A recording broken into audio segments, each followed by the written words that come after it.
আমাদের সামনে বিশাল একটা কর্মযজ্ঞ আছে। আপনারা জানেন যে আমাদের নির্বাচন কালীন একটা সময় আসছে সামনে, এবং অলরেডি আমরা বিভিন্ন সভা করেছি, এবং এখানে কিন্তু তথ্য মন্ত্রণালয়ের একটা বিশাল বড় কাজ রয়েছে, এবং আমাদের চিফ উপদেষ্টা মহোদয়ের এখান থেকে নির্দেশনা এসছে। অলরেডি আমরা তথ্য সেল গঠন করব, আমরা বিভিন্ন সভায় যাচ্ছি, বিভিন্ন মন্ত্রণালয়ের সাথে যোগাযোগ করছি। আমাদের মন্ত্রণালয়েও আমরা ইলেকট্রনিক এবং প্রিন্ট মিডিয়ার সাথে অচিরেই আমার উপদেষ্টা মহোদয় বসতে যাচ্ছেন, এবং আপনাদের সহযোগিতা ছাড়া আমরা এই নির্বাচনের বিশাল কর্মযজ্ঞ কিন্তু কখনোই সম্ভব না।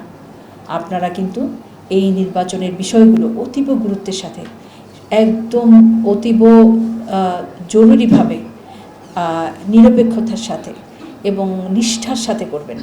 এইবারের নির্বাচন হবে সবচাইতে এমন একটা নির্বাচন, যে নির্বাচনটা মানুষ যেন চিন্তা করে যে এরকম একটা নির্বাচন হতে যাচ্ছে, যে নির্বাচনটা আমরা আসলে দেখতে চাই, মডেল একটা নির্বাচন আমরা দেখতে চাই সামনে। আমরা দীর্ঘ সময় যেহেতু ভোট দিতে পারি নাই, সেহেতু আমরা যেন একটা সামনে খুব অর্থবহ একটা নির্বাচন দেখতে চাই, এবং এই অর্থবহ নির্বাচনের জন্য আপনাদের কিন্তু দায়িত্ব অনেক বেশি, এবং সেই জন্য কিন্তু দুটো কারণে আপনাদের সাথে বসা, আপনাদের কাজ দৃশ্যমান করা সামাজিক যোগাযোগ মাধ্যমে, 1-2 হচ্ছে নির্বাচনের বিষয়ে আপনাদের একটা আগাম মোটিভেশন দেয়া যে আমরা কিন্তু এখন নির্বাচনমুখী, এবং সামনে হয়তো তফসিল ঘোষণা হবে, এবং এটা মন্ত্রণালয়ের ভাবমূর্তি রক্ষার জন্য, অর্থাৎ তথ্য মন্ত্রণালয়ের কাজ এই নির্বাচনে অত্যন্ত বেশি।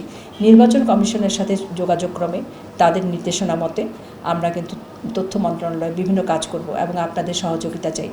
প্রত্যেকটা জায়গায়, প্রত্যেকটা ক্ষেত্রে আপনাদের সহযোগিতা চাই, এবং আপনারা এই কাজগুলো নিষ্ঠার সাথে করবেন, এবং আপনাদের সাফল্য মানে মন্ত্রণালয়ের সাফল্য।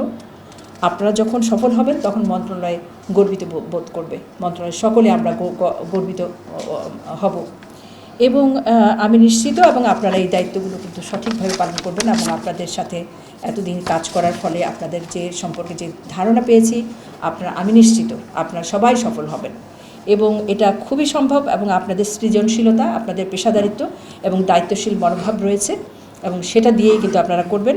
আরেকটা বিষয় খুব গুরুত্বপূর্ণ, সেটা হচ্ছে যে শুধু নির্বাচনই নয়, আমাদের সামনে কিন্তু সরকারের অনেকগুলো কাজ রয়েছে। তারুণ্যের উৎসব, গত বছর আমরা তারুণ্যের উৎসব করেছি, প্রচুর প্রোগ্রাম করেছে তথ্য মন্ত্রণালয়, কিন্তু যখন একটা পাই চার্ট দেখলাম প্রধান উপদেষ্টা মহোদয়ের দপ্তরে, তখন দেখলাম প্রচারণার ক্ষেত্রে আমার পাই চার্টের মধ্যে চিকন একটা অংশ হচ্ছে প্রচারণা। আমরা কিন্তু এটা দেখতে চাই না।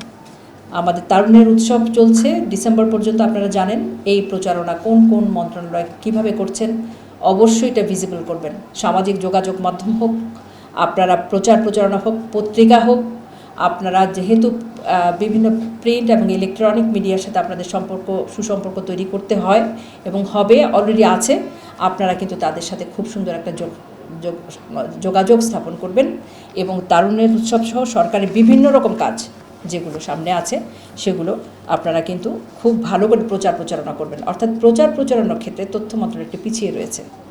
এটা আমার মনে হয় যে তথ্য মন্ত্রণালয় একমাত্র মন্ত্রণালয় যার উপর সমস্ত মন্ত্রণালয় ডিপেন্ড করে থাকে, এবং আমাদের এই বিষয়টা যদি আমরা ল্যাগ বিহাইন্ড হয়ে যাই, আমরা যদি পিছিয়ে পড়ি, এটা কিন্তু এই দায়ভার কিন্তু সবাইকে নিতে হবে।